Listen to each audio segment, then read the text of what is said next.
Dios les bendiga. Vámonos al Evangelio de Mateo, capítulo 22. Vamos a ver la última sección de este capítulo.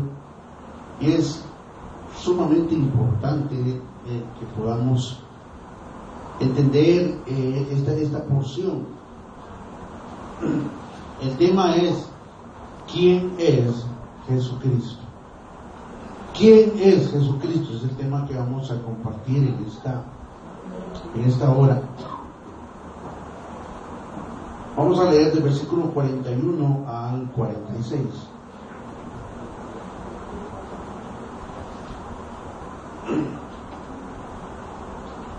Gloria a Dios. Evangelio de Mateo, capítulo 22, versículo 41 al 46.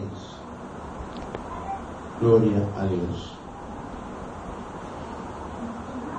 Dice la palabra de Dios: y estando juntos los fariseos, Jesús les preguntó: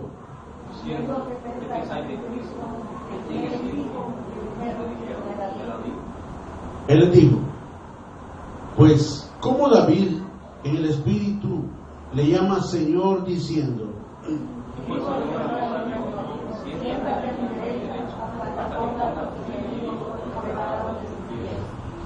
pues si David le llama Señor, ¿cómo es su hijo? Nadie le podía responder palabras, ni osó alguno de los que quería preguntarle más. Padre Celestial, en tu presencia estamos en esta hora, pidiendo la dirección del Espíritu Santo para poder entender el texto sagrado. Pon en nuestro corazón la revelación de tu palabra, que pueda crecer ella en nuestra vida, para que poco a poco, Señor, nos vayamos pareciendo a ti, Señor. El estándar de vida de la iglesia es Jesús. El modelo de vida es Jesús. La meta a alcanzar se llama Jesús. Por eso, Señor, dale a la iglesia discernimiento espiritual. Danos, Padre, el discernimiento para saber la diferencia entre la religión, entre la palabra, Señor. Queremos, Señor, ser saciados de ella. En Cristo Jesús, Señor, te damos las gracias. Amén y amén. Allí en la universidad, en la Facultad de Filosofía, se presentó un señor de casi 75, 80 años, que era el que iba a dar la cátedra de filosofía. Y de entrada llega el viejito y escribe en la pizarra diciendo: soy ateo. Wow. ¿Dónde están los teólogos? Y pónganse de pie los teólogos. Y bueno, nos pusimos de pie, ¿verdad? Convénzanme de que Dios existe sin la Biblia. Ay, hermano, ¿para qué lo digo? No terminó. No terminó el semestre, no terminó, yo creo que solo llegó como a 4 clases. Recibió tanta evidencia, recibió tanta información que no sé si terminó aceptando a Cristo. Hermano, hoy en día hay tantas evidencias de la que comprueban que Cristo es Dios. Hay tanta prueba, hay tantas vidas transformadas, hay tantos eventos, tantos sucesos, tantas manifestaciones, que no podemos menos que pensar y tener lástima de aquel que dice: soy ateo. Para la iglesia, la situación más gloriosa de la iglesia es conocer a Cristo. A esta altura, hermano, usted no me puede decir: yo tengo una fe. No, hermano, usted y yo no tenemos una fe. Nosotros tenemos a la persona de Cristo. No tengo una fe, tengo a Cristo, porque he llegado a conocer el carácter, la personalidad, la presencia y la esencia de Cristo, que mi fe ha tomado ya algo se ha salido de los marcos religiosos, ha penetrado en nuestras vidas y es parte esencial de la vida. No tengo una fe, tengo a Cristo. Tengo a la persona de Cristo. Y en este punto, hermano, usted y yo, que tenemos una Biblia en la mano, y que venimos a la iglesia, lo tenemos que declarar ante el mundo como hombres de Dios. Queremos ser hombres de Dios. Queremos ser personas de bien. Queremos ser de bendición. Donde un hombre de Dios está plantado, hay bendición alrededor. El impacto que produce en la vida de alguien que conoce a Cristo, no como una fe, sino como una persona, hermano, no se puede medir. ¿Por qué? Porque sus efectos son eternos. Cambia mi vida, cambia mi manera de ser. Posiblemente hay gente que tenga mejor fe que nosotros, pero ¿en quién está la fe? Los musulmanes tienen una fe mejor que la de nosotros, pero han puesto su fe en alguien que está muerto. Nuestra fe rebasa, como les dije, en la estructura religiosa. No nos podemos quedar simplemente con decir Jesús es el Hijo de Dios. No, tenemos que ver lo que implica y lo que significa ese título. Aquí en el pasaje que acabamos de leer, Jesús hace uno de los cuestionamientos teológicos más grandes. Dice el verso 41, y estando junto a los fariseos, o sea, se había reunido el círculo intelectual más grande en ese tiempo. Estaban los hombres, estaban los pensadores, estaban los referentes de la ley, estaba la gente más dotada. Y Jesús les preguntó, diciendo, ¿qué pensáis de Cristo? ¡Wow! La palabra Cristo es Mesías. ¿Qué pensás del Mesías? ¿De quién es hijo? Casi automáticamente le dijeron, de David. La frase, hijo de David, se le atribuía a Jesús y era la más clara connotación de hablar de que Jesús era el Mesías. Cuando decían, hijo de David, estaban diciendo que Jesús era el Mesías, era el Mesías, el Mesías esperado. Viene en el versículo 44, dijo el Señor, el verso 43, Él le dijo, pues, ¿cómo David en el Espíritu le llama Señor? Le voy a explicar este detalle.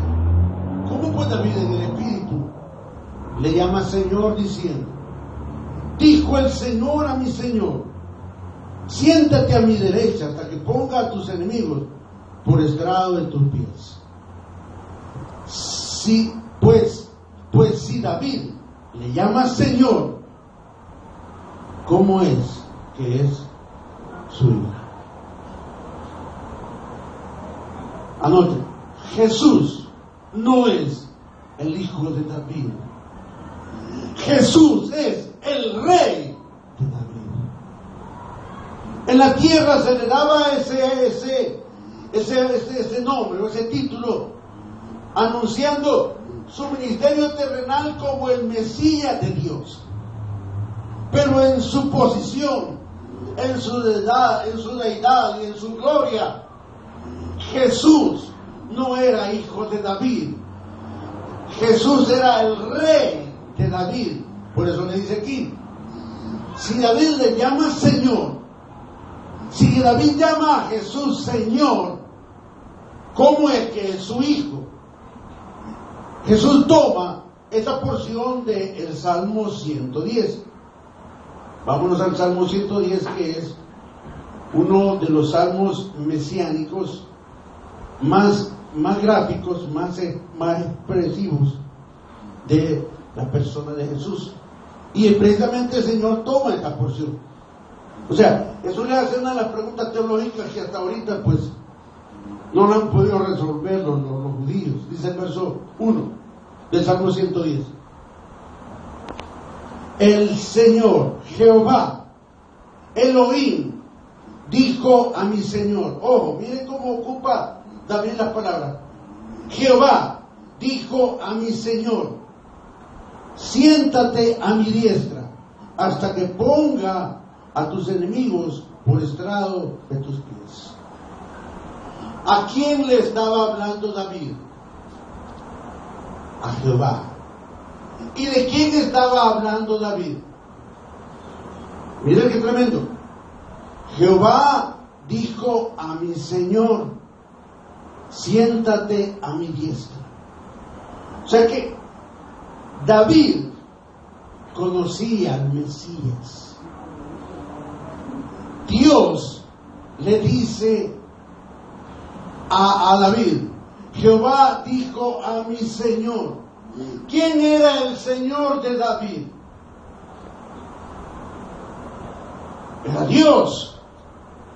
Pero en este caso está hablando de Jehová y el Señor. David había identificado al Mesías. Miren lo que dice el versículo 2. Jehová enviará desde Sión la vara de su poder. Dominará en medio de tus enemigos. Tu pueblo se te ofrecerá voluntariamente en el día de tu poder, en la hermosura de la santidad, desde el seno de la aurora. Tienes tú el rocío de tu juventud. Juró Jehová y no se arrepentirá. Tú eres sacerdote para siempre, según el orden de Melquisedec. El Señor está a tu diestra. Quebrantará a los reyes en el día de su ira. Juzgará entre las naciones. Las llenará de cadáveres. Quebrantará las cabezas de muchas tierras. Del arroyo beberá en el camino, por lo cual levantará la cabeza. Aquí David recibe una revelación clara de quién es el Mesías. Y específicamente le dice: Jehová dijo a mi Señor: siéntate a mi diestra. ¿Quién está sentado a la diestra de Dios? ¿Quién está sentado a la diestra de Dios? Miren lo que dice Hechos, capítulo 7, verso 55. Hechos, capítulo 7, versículo 55. Léalo, hermano Rico.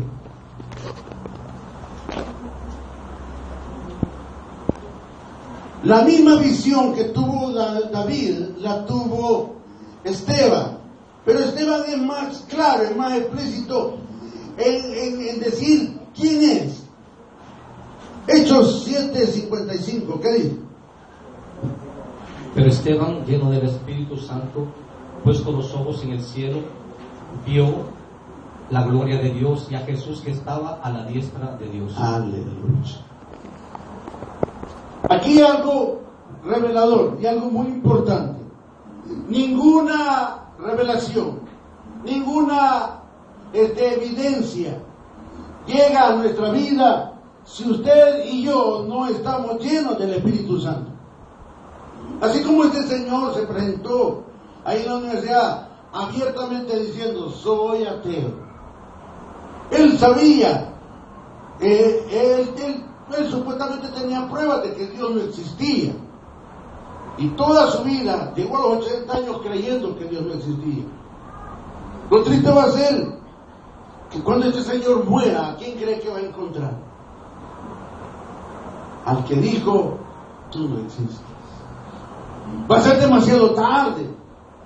Y para muchos hermanos, teniendo las evidencias de que Jesús es el Mesías, de que Jesús está sentado a la diestra de Dios, todavía prevalece la pregunta que Jesús le dijo a los fariseos: ¿qué pensáis de Cristo? Y en esta noche, hermano, ¿y usted qué piensa de Cristo? ¿Qué idea tiene de Cristo? ¿Quién es para usted Jesucristo? ¿El que nos da regalos? ¿El que nos cuida? ¿El que me sana? ¿El que me salva? Yo creo que ya esos rudimentos tenemos que haberlos superado. Porque si bien es cierto, Cristo representa eso, pero no es eso, ¿no? Ocupamos la frase más bonita, que Dios es amor y que Cristo nos ama a todos, y ocupamos el Juan 3:16, ¿verdad? Pero aún prevalece la pregunta, y esta pregunta no tenemos que responderla aquí dentro de la iglesia, Tenemos que responderla cuando estamos allá afuera, cuando estamos en nuestro campo de trabajo. ¿Quién es Jesús en mi lugar de trabajo? ¿Quién es Jesús en la universidad? ¿Quién es Jesús en mi casa? ¿Tiene algo que ver? ¿Se relaciona Jesús con mis actividades? ¿O simplemente creemos que esta es la casa de Dios y que Él está aquí y que nosotros venimos a visitarlo? Y cuando nosotros nos vamos, Él se queda aquí. Se queda poniendo las sillas, se queda barriendo, se queda haciendo qué. Yo creo que ese concepto religioso de un Dios que está asignado en un lugar y que yo vengo a adorarle, hermano, tenemos que superarlo. Jesús, hermano, es una persona que vive adentro de nosotros, que reina, que tiene todo poder, que tiene toda gloria, que nos reveló al Padre. Porque, hermano, le adelanto algo para cuando entremos a los capítulos 24 de Mateo. A Dios, que en este caso la Biblia le asigna el título de el Padre, nunca jamás lo vamos a ver. Dice la Biblia que Él habita en luz inaccesible. La gloria de Dios es lo más que podemos ver, lo que se llama el Shekinah. Ahora, ¿qué es lo que vamos a ver de Dios? Váyase a Juan, capítulo 1. Y aquí respalda lo que le acabo de decir. Juan, capítulo 1. Evangelio de Juan, capítulo 1.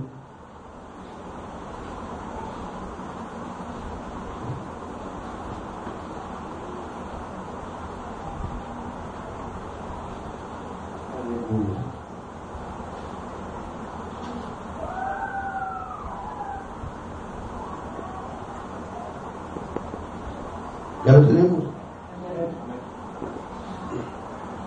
Verso 18. A Dios, ¿qué dice? Nadie le vio jamás. Hasta el día de hoy, desde el día de la eternidad hasta hoy, al Eterno, al Elión, a Adonai, al Yo Soy, nadie le vio jamás. A Dios. En esta ocasión la traducción es a Elohim. Nadie le vio jamás. El unigénito Hijo de Dios, que está en el seno del Padre, Él le ha dado a conocer. Cristo es la gloria de Dios. Cristo es la representación perfecta de Dios. ¿Y cómo puede ser posible esto? Porque Cristo es Dios. Cuando dice que habita en el seno de Dios, está hablando que de su interior, de lo íntimo de Dios, brotó una forma humana. Y aquel verbo, dice, fue hecho carne. Y vimos su gloria. Gloria como el unigénito, lleno de gracia y de verdad.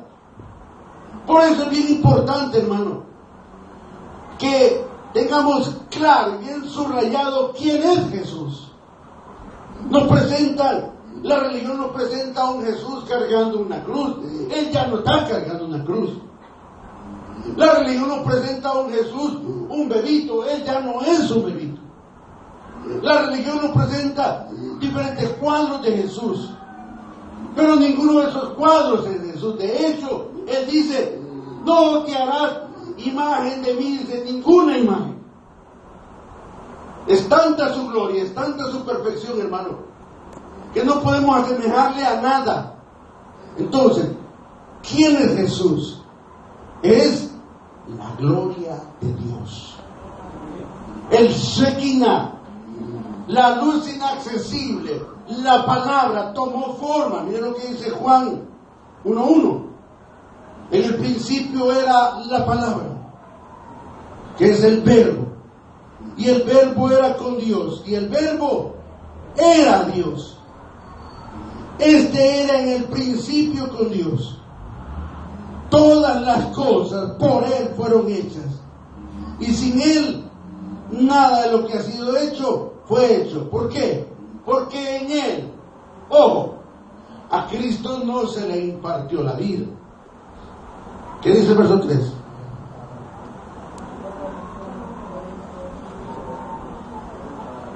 Perdón, el 4. En Él, o sea que Él emanó, Él brotó, Él impartió. Dice, en Él estaba la vida. Y la vida y su vida y su presencia era, ¿qué dice? La luz de los hombres. En Génesis, no lo busque, Génesis 1:1 dice, en el principio creó Dios los cielos y la tierra. Dice, verso 2, y las tinieblas estaban, y la tierra estaba, dice, desordenada y vacía, y las tinieblas estaban sobre la faz del abismo. El versículo 2 revela, hermano, la condición del hombre sin Dios. ¿Cómo está el hombre sin Dios? Desordenado y vacío. Y las tinieblas están sobre él. El versículo 2 hace una expresión gráfica de cuál es la condición mental, social, del hombre que se aparta de Dios. El hombre que no tiene que no tiene una correcta interpretación de Dios. Tiene una vida desordenada y vacía. De ahí la necesidad, hermano, de escudriñar el texto, de ver la palabra de Dios y no asignarle a Jesús un rango menor. De hecho, cuando decimos que Jesús es la segunda persona de la Trinidad, como que estamos haciendo número 1, número 2, número 3. No, hermano. Jesús es Dios. O sea, no es la segunda persona de la Trinidad. Es Dios. Jesús es Dios. El Padre es Dios. El Espíritu Santo es Dios. Explíqueme la Trinidad. Vamos a verlo despacito y con buena letra. ¿Por qué? Porque tiene que ver de que hay una perfecta relación entre la Trinidad. Lo que conocemos de Dios viene a través de Cristo. Lo que conocemos de Dios viene por revelación del Espíritu Santo. Cristo vino a glorificar al Padre. El Espíritu Santo vino a glorificar a Cristo. El Espíritu Santo no se ofende que glorifiquemos a Cristo. Cristo no se ofende que glorifiquemos al Padre. Es tanta esa perfección en la unidad, hermano, que no hay ofensas. De hecho, los papeles de la Trinidad están bien definidos. El Espíritu Santo fue dejado para que nosotros glorifiquemos a Jesús.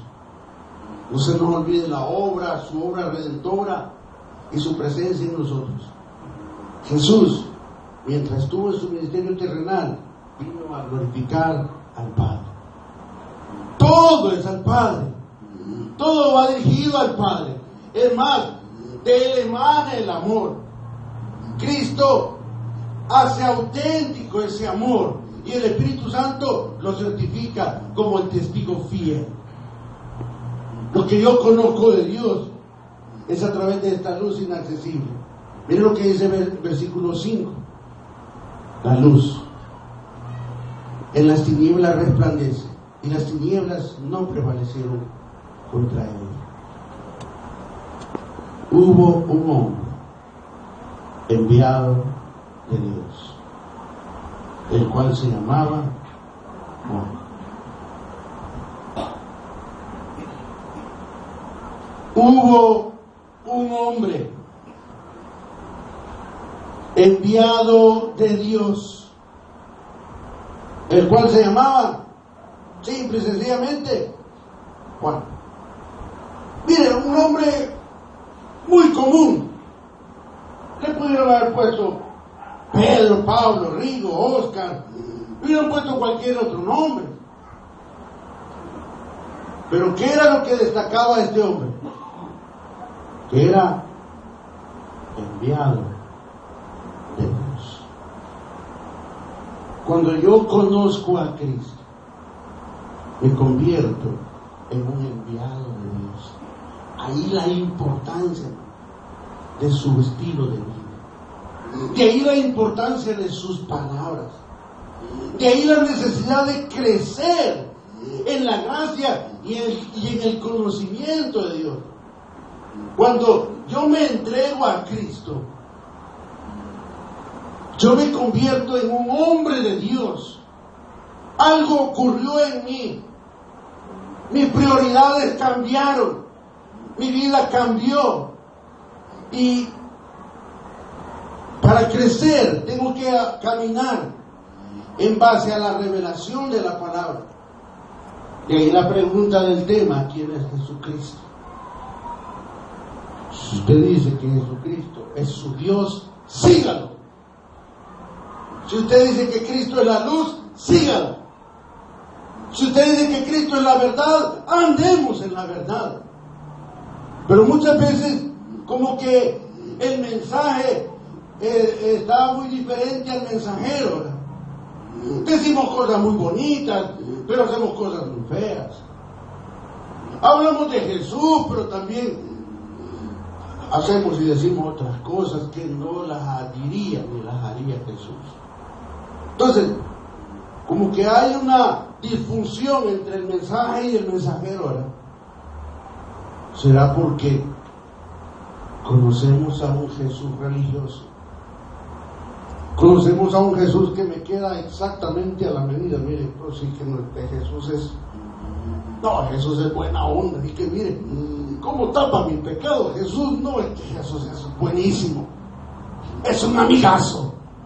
Él cuando yo voy a pecar se hace el ojo pacho. No, es que no hay otro como mi Jesús. Por lo general nosotros llamamos amigos a los que son tapaderas, ¿sí o no? Pero aquel que me dice las verdades, no, ese me cae mal.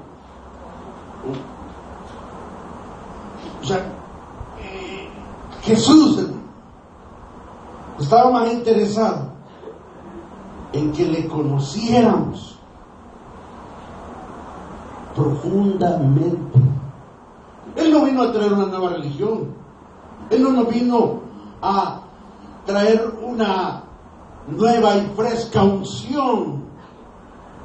Él vino a mostrarnos el camino, la verdad y la vida. ¿Qué dice Juan 10:10?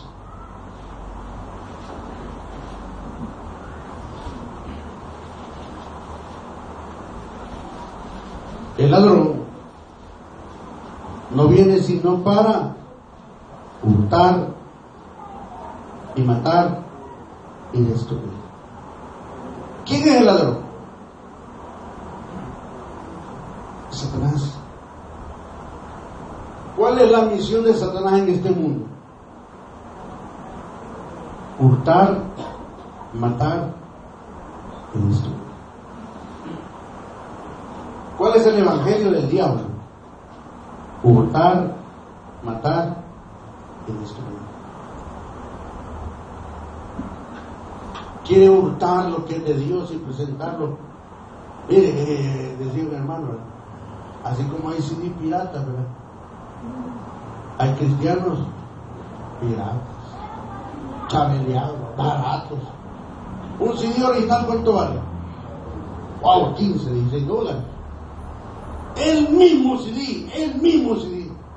Lo único que con otra caja lo encuentro por 2 cosas. ¿Cuál compraría usted? Hermano, la pregunta es obvio.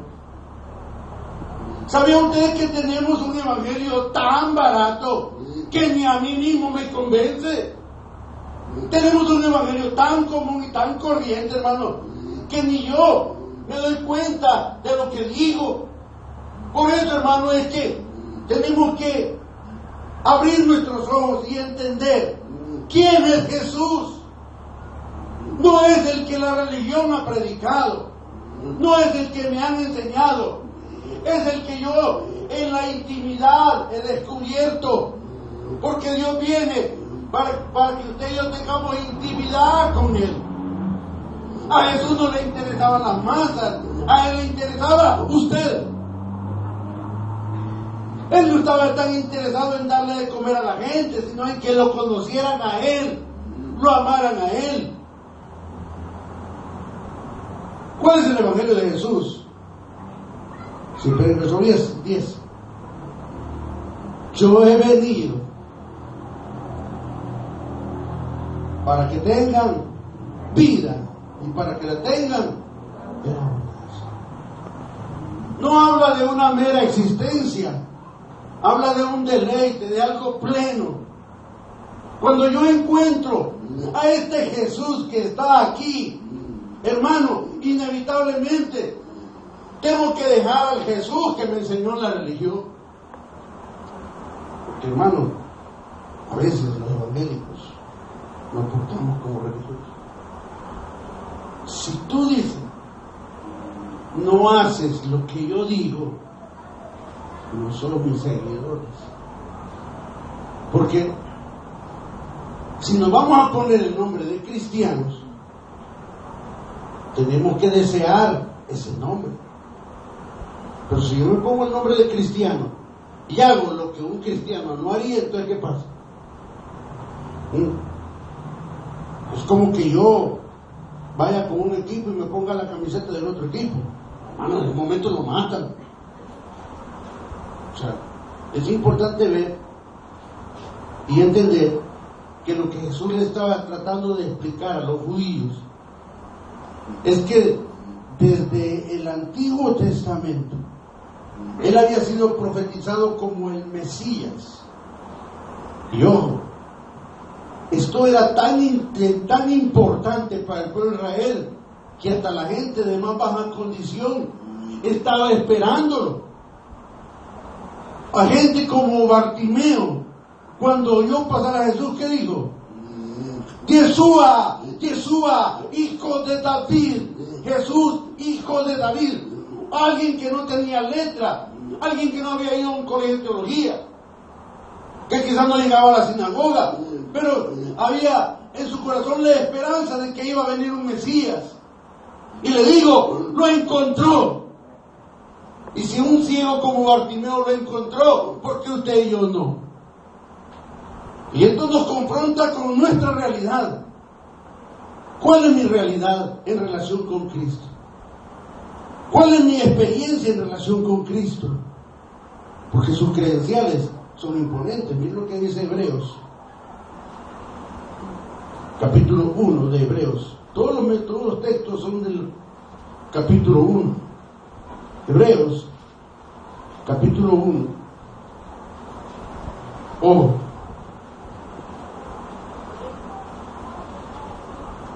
Por si nos quedaba alguna duda de esto, de quién es Jesús. Miren, 1:1.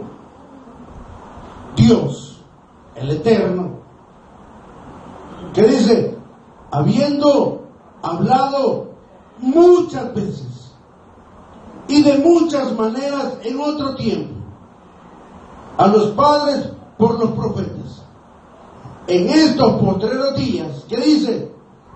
Nos ha hablado, ¿por quién? Por el Hijo, a quien constituyó heredero de todo y por quien asimismo hizo el universo, el cual, ojo, siendo el resplandor de su gloria. ¿Quién es Jesús? El resplandor de la gloria del Padre, siendo el resplandor de su gloria, ¿qué dice? Y la imagen misma de su sustancia, y quien sustenta todas las cosas con la palabra de su poder, habiendo efectuado la purificación de nuestros pecados por medio de sí mismo. ¿Qué dice? Se sentó a la diestra de la majestad en las alturas. Ese puesto solo era Dios. Y desde las alturas, ¿qué hace Cristo por nosotros? ¿Cuál es el ministerio de Cristo ahora en el cielo por nosotros? Intercede. ¿Por quién? ¿Por todos? No. ¿Por quién? Por sus hijos. Dígale que está a la par suya. A la parte tuya está un hijo de Dios. Dígale, vamos, dígale. Denle chile a su hermano. Tienes el privilegio de estar sentado a la par de alguien importante. Dígale. Usted es un hijo de Dios. Amén. No, hombre, no les creo. Ya, mira, hablamos más fuerte cuando queremos pupusas. ¡Deme 5 pupusas! Ay, es que me da pena decir, mi hermano, ¿por qué? Entonces la Biblia que el que se avergüenza de Jesús aquí en la tierra, ¿qué pasa? Ay, hermano, Jesús, yo te amaba. Jesús, yo te seguía. ¿Quién es Jesús para nosotros? Cuando vemos sus credenciales, su dignidad, su majestad, no podemos pensar en nadie más que en Dios mismo. ¿Quién era Jesús? Dios hecho carne, Dios tomando forma humana, tomó la forma de Jesús, Jesucristo, Jesús el Salvador, el Mesías. Para los judíos fue algo doloroso, fue un golpe bajo para los judíos, porque ellos esperaban un Mesías que viniera en un caballo blanco y les quitara el yugo del Imperio Romano. Pero vieron a un Jesús que no entró en un caballo blanco, entró humilde en un pollín, hijo de Adán. Su gloria no es la que nosotros le podemos dar. Él trae su gloria del cielo. Él tiene millones de ángeles que le adoran mejor que nosotros. Pero, ¿qué pasó? ¿Por qué se fijó en esta pequeña gota del universo? Y empezó a tratar con este material tan rudo, tan tosco, tan ordinario. Porque, hermano, hemos sido hechos del peor material. ¿De qué material hemos sido hechos?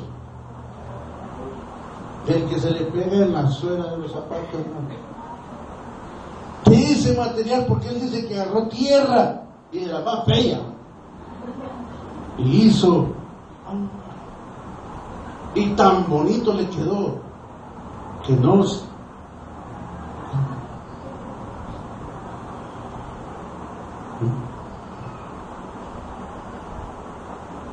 De ahí el gran mandamiento.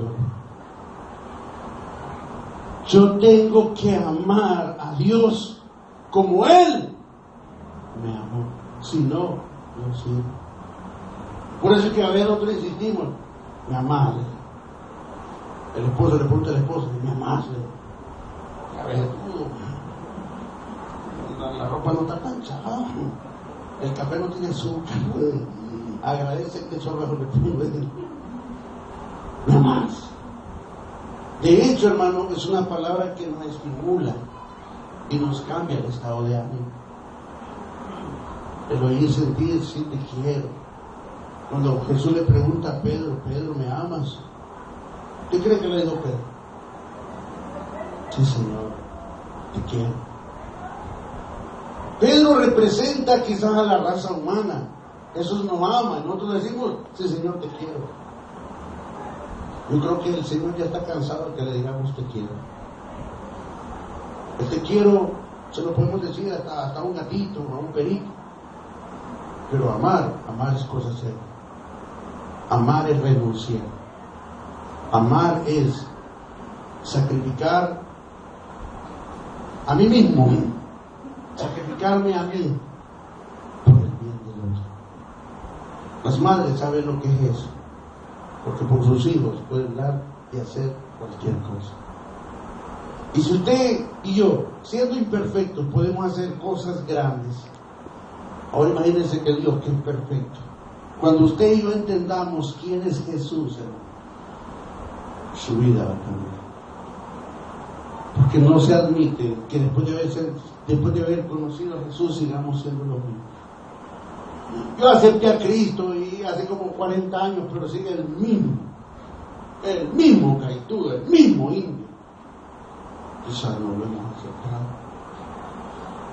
Y no es que lo he aceptado, me he entregado. De hecho, tenemos un evangelio tan débil que le andamos preguntando a la gente: miren, ¿quiere recibir a Jesús? Como que si fuera pan francés o algo que andamos, mire, reciba a Jesús, mire, Dios le ama, entregue, y le empezamos a dar un montón de combos, ¿verdad? Cuando nuestro evangelio debería ser: tú necesitas tener a Cristo. Cristo es una necesidad, no es una opción, ¿verdad? Sin Jesús la vida es un fracaso. Pruébelo. Piérdase por 2 años. Igualito el gadareno va a terminar, hermano. Piérdase por 2 años. Si aún así estamos medio naturales todavía, ahora imagínense, nos sueltan la pita del todo. ¿Quién es Jesús? En la intimidad de su corazón usted lo tiene que responder si somos hijos de Dios. Miren lo que dice Apocalipsis, capítulo 1. ¿Quién es Jesús?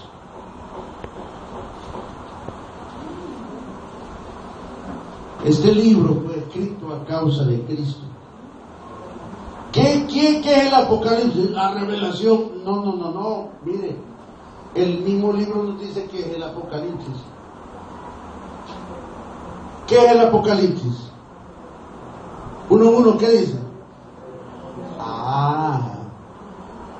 El Apocalipsis, que es la revelación de Jesucristo. Vamos a ver la Espíritu. No. ¿Qué es el Apocalipsis? La revelación de Jesucristo, que Dios le dio para manifestar ¿a quién? A sus siervos las cosas que deben, no que sucederán, que deben suceder. ¿Qué dice? Pronto. Y la declaró enviándola por medio de su ángel a su siervo Juan, el que ha dado testimonio de la palabra de Dios y del testimonio de Jesucristo y de todas las cosas que ha visto. Mira, hermano, estos hombres no hablaban por hablar, hablaban de lo que habían visto. Esa es la experiencia cristiana. Yo voy a hablar de lo que he vivido con Cristo, de lo que he visto de Cristo. No voy a presentar a un Cristo débil o a un Cristo que no conozco. Voy a hablar de lo que he visto, de lo que he oído y de lo que experimento. De ahí la necesidad de mantener una continua y permanente experiencia con Dios. El que puede describir mejor a su cónyuge es el cónyuge, ¿no?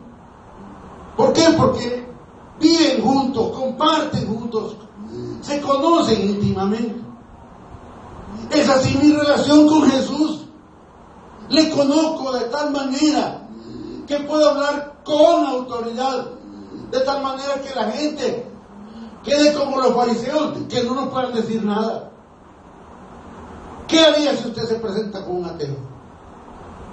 Y mi hermano, el ateo comienza primero diciéndole que Dios existe, pero a medida que va entrando a sus argumentos, a este viejito le dijo un hermano: ¿puede venir usted a mí sin sus piernas? Este es el testimonio de Dios, le dijo. Y si usted no lo cree, usted tiene un gran problema, le dijo. Mire, el viejito ya no había ni dónde meterse. Un hombre muy versado que viajó por todo el mundo, conocía al diablo, había leído todos los libros menos este. Hermano, honestamente, Y yo les digo ahí, no necesitamos leer muchos libros, solo este libro. Hermano, una vida con propósito. 123 millones se vendieron de libros de eso. O sea que habían 123 millones de personas que no tenían propósito en la vida. No conocían a Jesús. Porque conocer a Jesús significa tener un propósito. Verso 3 de Apocalipsis. Bienaventurado el que lee y los que oyen las palabras de esta profecía, toda la Biblia, y guardan las cosas en ella escritas, porque el tiempo está amado. Mire, alegres. Hermanos, pidamos por la paz. ¿Para qué Jesús no dijo eso? ¿Para qué Jesús no dijo? Yo no he venido a traer paz. Yo venía a meter pleito entre la nuera con la suegra, el yerno con el suegro, y en la casa van a estar divididos, 3. Mire, en la casa va a haber un testigo de Jehová, va a haber un mormón, va a haber un católico, va a haber un bautista, va a haber un Dalai Lama. Entonces, y va a haber conflicto. Mire, hermano, si usted no tiene conflicto por Jesucristo, tiene un gran problema. Si no tengo conflictos por Cristo, tengo un problema. Porque, mi hermano, todos los que se metieron con Jesús tenían problemas con la gente. Mire, cae mal usted cuando lo ve con la Biblia. ¿Cuál, hermano? Yo no la llevo. Cae mal cuando usted anda cantando corito. Casi ni cantamos corito, hombre. Mire, caemos mal de que solo alabaré. Cuando usted conoce a Jesús, tiene un problema. Y mire, pues, quiero decirlo algo. Gálatas, grueso. Gálatas, no voy a perder Apocalipsis, creo que alcanzo unos minutos todavía, pero no quiero hablarle de Apocalipsis, de Gálatas. Si no, pues se lo quedamos para otra semana. Gálatas.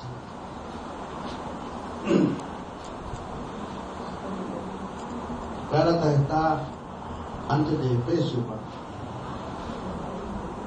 Ok, ahí está. No, llévelo para su casa. 2 por 1, ahí para allá. Pablo era un hombre que se había definido por Dios. Y es importante que hoy usted se defina por Cristo. Y no hablamos de cristianos aguados, estamos hablando de gente que se ha definido por Cristo. ¿Sabe cuál es el problema de nosotros? Que hemos hecho un evangelio más, le hemos puesto el 5.º evangelio. Y el evangelio está lleno de todos los versículos que a mí me gustan y están mal, porque más de uno tiene marcada la Biblia. Y nunca va a marcar un texto que le va a pegar. El Salmo 23, el Salmo 91, la promesa. Incluso hay una Biblia de promesas. Miren qué tremendo. Miren lo que dice Gálatas capítulo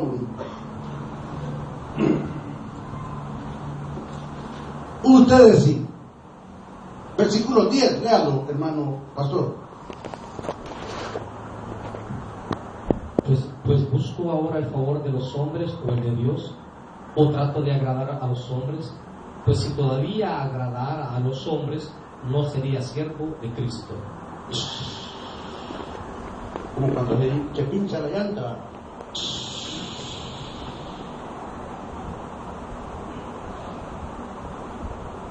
Busco ahora el favor de los hombres o el de Dios. Ahí comienza a separarse los hombres de los niños. Busco ahora el favor de Dios o el de los hombres. O trato, de agradar a los hombres. Pues si todavía agradara a los hombres, no sería siervo de Cristo. No siervo. Puede estar muy bonito, muy chulo, pero nuestra vida tiene que estar dirigida, enfilada en agradar a Dios. Mi vida tiene que ser de olor grato a Él. ¿Cómo quedó la colonia?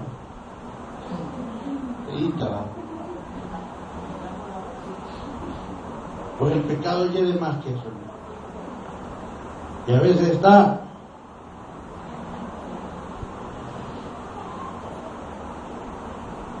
mientras menos hable con Dios, más va a llegar esto. Mientras menos nos pongamos a cuenta con Dios, más va a llegar. Y ahí no va a venir la alcaldía en un camión, hermano. Va a venir el diablo para llevarlo. La persona de Cristo, hermano, tiene que impactarlos. No es el templo, no es la alabanza, no es lo carismático del orador. Solo la palabra de Cristo, solo su mensaje tiene vigor y fuerza para poder transformar nuestra vida y hacer de nosotros lo que Dios quiso, siempre quiso hacer con nosotros. El modelo de Dios todavía está en marcha. Los planes de Dios no han cambiado. Aunque los hombres tienen otros planes, Dios solo tiene un plan. Y es llevarnos a la gloria. Tomar un puñado de barro, transformarlo, poner su amor en él, derramar su gracia, salvarnos, para presentarnos delante del Padre, decirle, por ellos, aquí están por los que yo morí, aquí están los que yo amo. Con esta me quiero casar. Esta es por la cual yo di mi vida. Y es la iglesia de Cristo. ¿Perteneces a ella? Padre Celestial, gracias por habernos amado. Perdónanos porque todavía no hemos entendido el mensaje de amor. No es un corazoncito con un osito. Es la sangre de Cristo, como la de un cordero sin mancha. La sangre de un príncipe se estaba derramando por alguien que no lo merecía. No merecíamos el amor de Dios.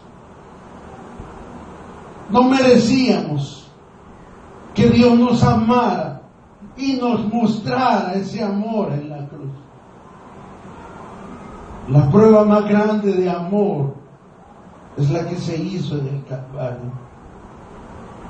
Sus brazos son fuertes, su sangre es pura y limpia, para que todo aquel que en Él cree, todo aquel que decida darle la espalda al mundo, todo aquel que decida darle la espalda al mundo, tenga vida eterna. Tienes que darle la espalda al mundo. Tienes que odiar y aborrecer lo que Dios aborrece. Tienes que amar lo que Él ama. Tienes que vivir como Él lo dejó en su palabra. El que es amigo del mundo es enemigo de Dios. Y el que es enemigo del mundo es amigo de Dios. Pablo dejó claro, llevaba las marcas de Cristo. ¿Cuáles son tus marcas, amada iglesia? ¿Amas a Dios como cuando le entregaste tu vida?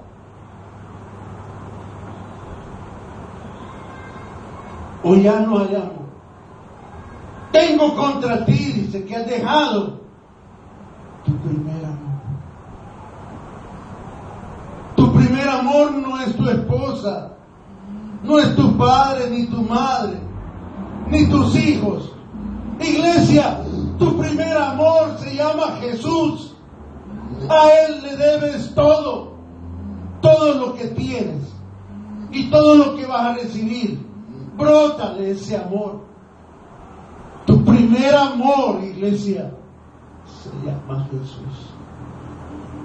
Si Él no está en el primer lugar, todo lo que hagamos no sirve.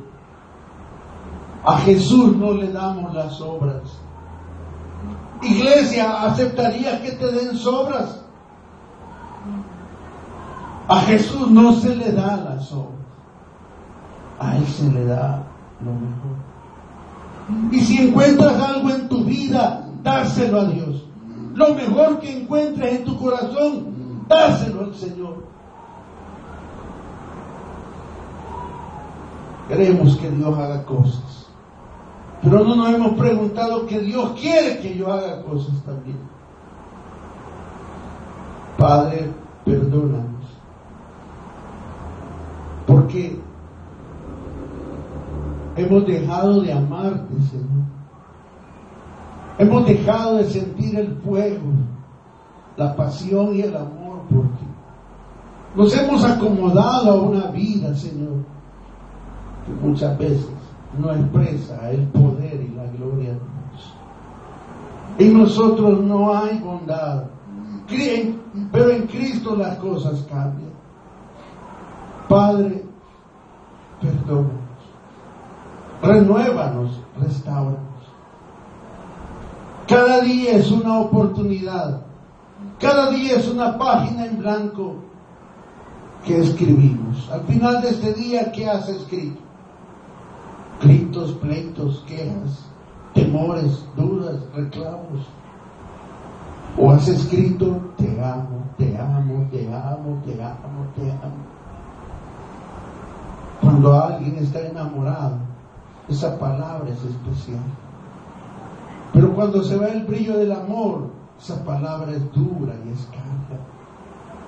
Es carga al amor de Dios. Padre, te necesitamos. Necesitamos que tu palabra esté en mi corazón. Necesitamos doblar rodillas. Necesitamos adorarte. Necesitamos aprender a esperar en silencio, escuchar tu voz.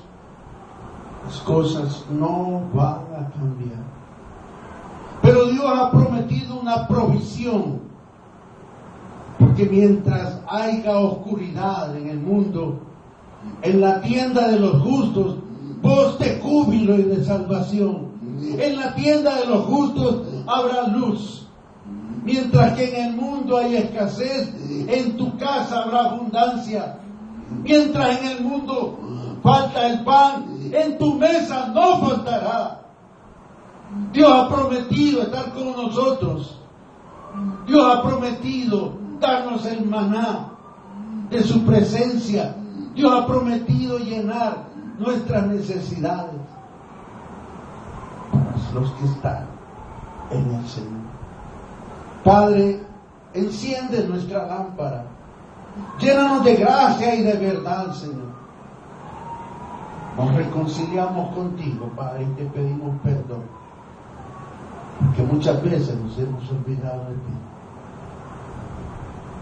Perdónanos. Renueva nuestra vida y restáuranos. Danos una oportunidad más. Un día más. Cada día es una oportunidad que Dios nos da. Pídele un día más. Un día a la vez. Vive un día a la vez. Cada día trae su propio afán. Mas buscad primeramente el reino de Dios. Y todo lo que necesitamos será mío. Necesitamos descansar en ti, Padre. Padre, oro por las diferentes necesidades. Padre, ayúdanos con nuestra carga económica. Padre, ayúdanos con nuestros problemas de salud. Sé nuestro sanador, nuestro proveedor, nuestro restaurador. En ti está nuestra esperanza. Tú eres la roca de mi salvación. Padre, bendice, Señor, a tu pueblo. En el nombre de Jesús yo te bendigo, iglesia. Bendigo cada familia aquí representada. Y que la gracia de Dios te abrace. Y puedas sentir el fuerte abrazo de Dios. Puedas sentir y experimentar que la gracia de Dios está contigo. Dios está haciendo algo maravilloso.